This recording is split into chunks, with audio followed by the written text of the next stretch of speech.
Sarah, please forgive me. I made a terrible mistake when I left you. Yes, it's Leo. I made a terrible mistake when I left you. I found out that I'm sterile. I can't have children, and it's all my fault.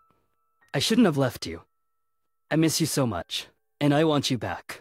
What are you talking about, Leo? I know I hurt you, but I never stopped loving you.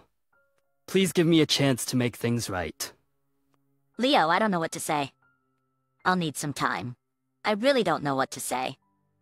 I'm happy now, Leo. I am in a new relationship. What? You've moved on already? How could you do this to me? What do you mean? You broke up with me. You are the one who left. Listen, Sarah, I still love you. Leave your man and come back to me, and I promise you'll be happier than you've ever been. My name is Sarah, and I found the love of my life at the age of 37. However, he was not my first love. My first husband, Leo, was someone I was married to for 6 long years. When I got married to him, I was overjoyed. I thought I had found my happily ever after with Leo. We had a beautiful wedding, and in the beginning, everything was perfect. We were both so in love and happy. We traveled together, explored new places, and made wonderful memories. But as time went by, things started to change. After a few years of trying, we discovered that I was unable to bear children. The news was a devastating blow to both me and my ex-husband, Leo. We had always dreamed of starting a family together, and the realization that it may never happen was heart-wrenching. At first, Leo tried to be open to other options like adopting or surrogate, but as time went on, he began to change. He became distant and withdrawn, spending more and more time with friends and less time with me. Whenever something in his life didn't go well, he would blame it on me. He constantly put me down and made me feel like I didn't deserve to be happy just because I couldn't bear children. One day, Leo sat me down and told me that he wanted a divorce. I was shocked and utterly devastated. I couldn't believe that the man I had loved and devoted my life to was leaving me because of something that was beyond my control. As the weeks went by, our friends began to take sides, and it felt like everyone was on Leo's side. He was an extremely sociable and likable person, and I began to feel like an outsider in my own life. The divorce was painful and left me feeling lost and alone. I struggled to find my place in the world and wondered if I would ever find love again. But despite the pain, I knew deep down that I deserved to be happy. I spent some time focusing on myself and my own happiness. I started a new job, joined a yoga class, and reconnected with my childhood friends. And then, as time went by, I started to gain back confidence in that happy glow. It was as if the universe wanted to reward my progress with something meaningful and long-lasting. One day, I met someone new. His name was David, and he was kind, gentle, and understanding. We started dating, and I felt like I was finally able to let go of the pain of my divorce and start moving forward. Of course, I was hesitant and scared at first. After all, my previous marriage had ended in heartbreak and divorce. But David was different. From the moment we met, I felt like we had a deep connection. He listened to me, understood my fears and insecurities, and never judged me. He was patient and kind, and I felt safe with him. As we continued to form a deep connection, I began to realize that David was the love of my life. He made me laugh, challenged me, and supported me in ways that I never thought were possible. Before I knew it, we were talking about getting married. I was ecstatic, but also a little afraid. What if history repeated itself? What if I couldn't give David the family he wanted? But David reassured me that he loved me for who I was. And so we agreed that we would take it slow. We moved in together and started planning to get married when we were ready. When we were ready before adopting a kid, everything was perfect until one day, I was sitting alone in the living room when the phone rang. I was taken aback when I saw the numbers on the screen.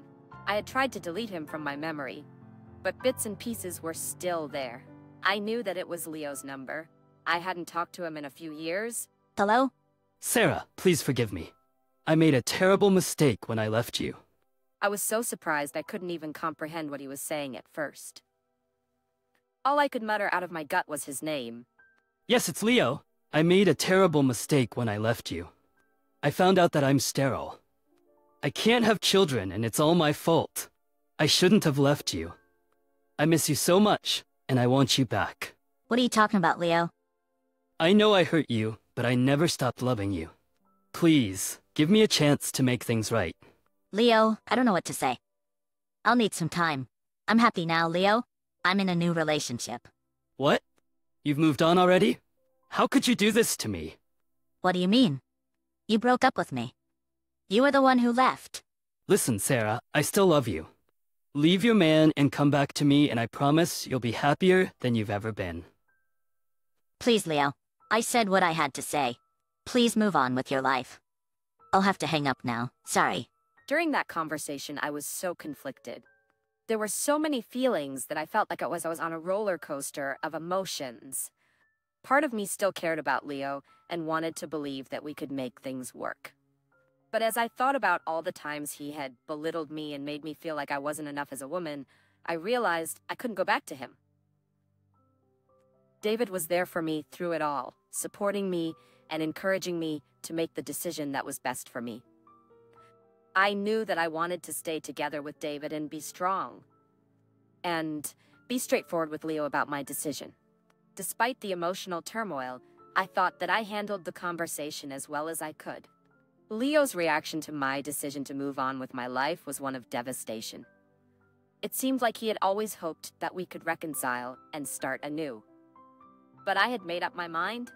I couldn't go back to a life where I felt like I was constantly walking on eggshells, trying to please someone who didn't value me for who I was. Despite my firm resolve, there were times when I felt a pang of guilt for hurting Leo. He tried to reach out to me several times, but I knew that it was better for both of us if we kept our distance. It was painful to watch him struggle with the breakup, but I knew that I had to put my own needs first. Despite my best effort to avoid him, we still occasionally ran into each other in town. After our divorce, he moved away to a different city, and that's why I never bumped into him before. But now that I saw him so often, I suspected that he might have moved back. Each time I could see the pain and devastation in my eyes, but everything was too late. I had moved on and found happiness with someone else. One day when I was at home alone, I heard the bell ring. For some reason, I immediately felt alert, as if my gut feeling was trying to tell me something. Despite those feelings, I still went and opened the door. And to my absolute surprise, there he was, standing in front of me. It was Leo. As I saw Leo at a close distance for the first time in so many years, I couldn't help but notice how much he had changed. His once thick dark hair was now thinning and graying at the temples, and he had put on a few extra pounds. I couldn't believe that someone would change so much in just a few years, while I had been looking more alive than ever. It seemed like our divorce didn't work too well for him. He started to speak. His voice had grown deeper with age, as if he had been smoking. I felt a pang of sympathy for him, but I couldn't help but keep my guard up. Sarah, hi. How have you been? Good. How did you know my address? We have a lot of common friends, remember? I don't talk to any of them anymore.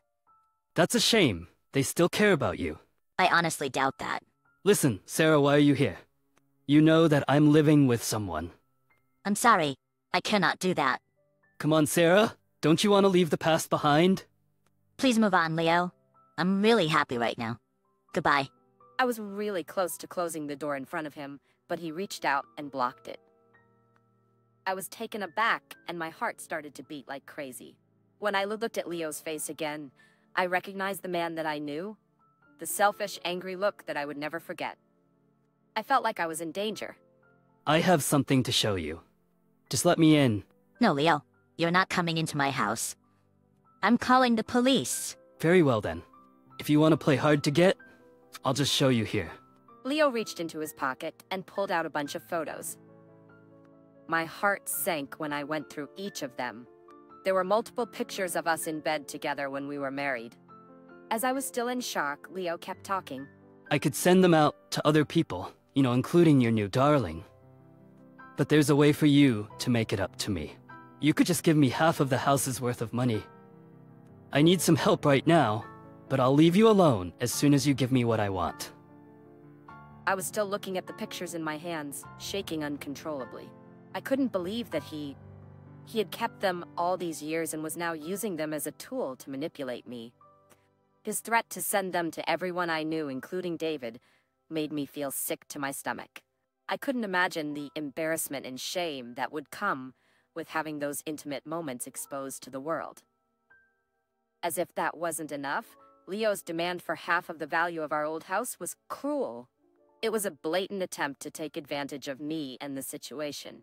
I knew that I couldn't give in to his demands, but I also couldn't risk having those pictures leaked. I felt trapped, like there was no way out, but I knew that I had to stand up for myself before anything. I'm not doing that, Leo. I owned that house before we even got together, and it was rightfully mine. Be careful with your decisions, Sarah. Do you really want the world to see these pictures? I cannot give you the money. That's all. And I'll never give you what you want. And I will not leave you alone until you do. After that, Leo turned around and walked away, leaving me in disbelief. I couldn't wrap my head around the fact that the man I once loved was standing in front of my door to blackmail me after leaving me when I needed him the most. Leo was not just a terrible partner, he was a terrible human being. And it was high time I saw him as who he really was. After my encounter with Leo, I was feeling really shaken and vulnerable. The thought of those pictures being exposed was constantly on my mind, and I couldn't shake off the feeling of dread that had settled deep within me.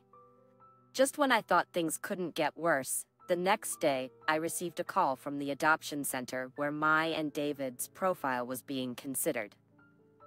They informed me that someone had made a complaint against me, accusing me of having abusive traits.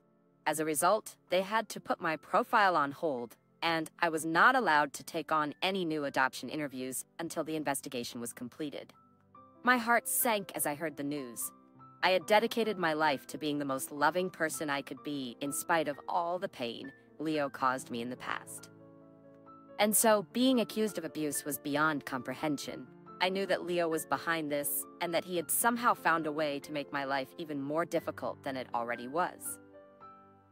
Just when I thought there was no way out, I found hope in David. When he learned about what happened, he was furious. He was a well-trained lawyer, so he was adamant about helping me sue Leo. I didn't even mind the photos Leo had of me. He simply threw all of them away in the trash. It was really hard for me to tell him all of the details, but he was there for me through it all. Thanks to him, I was able to stay strong for what was to come. The few days after that, Leo kept texting me, demanding that I give him what he wanted. He threatened to post the pictures online if I said no again, and even went as far as to call me names and belittle me. For a moment I felt myself caving in. The fear of those pictures being exposed was too much to bear. But then, with David beside me, I stayed calm and thought hard about the matter. I realized that Leo was only begging to be back with me because he was broke and needed someone to financially support him. He didn't care about me or our past together. He only cared about what he could gain from me. I took a deep breath and mustered up all the courage I had left. I texted Leo back, telling him that I would not be giving him anything, and that if he continued to harass me, I would involve the authorities. I also mentioned how much a lawsuit would cost him if he posted them online. They would have concrete proof my claims were right, and he would lose the case. Just as I thought, he backed off for a few days. Then, with the help of David, I decided to sue Leo for harassment and blackmail. I had kept all the messages that Leo had sent me when we were married, proving him to be extremely verbally abusive. It was hard to read through them, to relive the pain and suffering that I had endured, but I knew that they would be crucial in the case against him. David helped me hire a great marital lawyer and filed a lawsuit against him seeking justice for all the wrongs he had done to me. The case was long and grueling, but in the end, justice was served with all the evidence stacked against him. Leo was forced to pay a large sum of money or face the consequences in jail. The pictures he had of me were soon confiscated, and I never had to see them again. Leo's true colors were exposed in front of all our friends and family. Many of our old friends reached out to apologize to me for taking Leo's side before. It was nice to reconnect with some of them, but I kept my distance nevertheless. I wanted to spend more time and energy on my little family. With my name cleared, David and I adopted an adorable kid together. We planned for a beautiful wedding and a happy, harmonious life ever after. It has been the life that I had ever dreamt about. with the man that's almost too good to be true. I love my life right now, and I can't wait for all the amazing things the future has in store for us.